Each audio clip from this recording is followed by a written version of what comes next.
The Bungalow Mystery Movie Summary in English. Let's begin. The plot is similar, but the mystery takes longer to develop, unusual, in that revised versions of Nancy Drew typically reduce detail and speed up the action. Nancy and Helen meet Laura after she rescues them on the lake. The girls are on vacation while Helen and her aunt plan the former's upcoming wedding.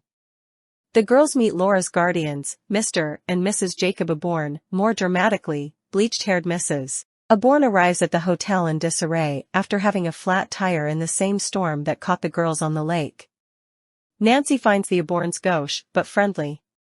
Nancy is called home to aid injured Hannah Gruen. As in the original, she encounters a tree on the road, but this time a brother and sister appear and help her. Upon returning home, Nancy looks after Hannah and takes over the housekeeping chores.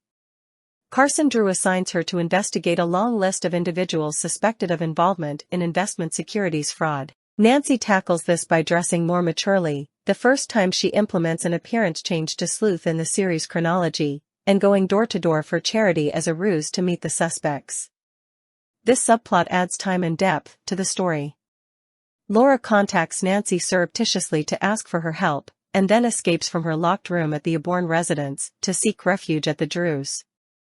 Mrs. Aborn had ordered Laura to hand over valuable jewels, but she carried them to Nancy's house. The rest of the mystery unfolds similarly to the 1930 edition, although Nancy fixes Laura up on a date with her friend Don Cameron, and she goes to investigate the Aborn Lake house under the ruse of being on vacation back at the same hotel from the opening chapters.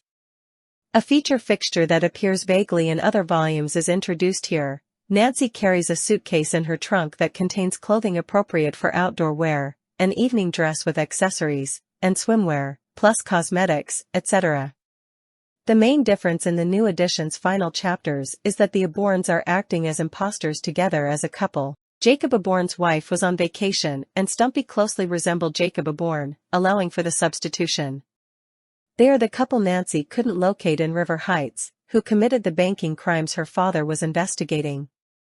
Laura discovers that the real Aborns are wonderful people who would be caring guardians. To reward Nancy for helping her and rescuing her valuables, Laura presents the sleuth with her mother's favorite ring, an aquamarine, a reminder that their friendship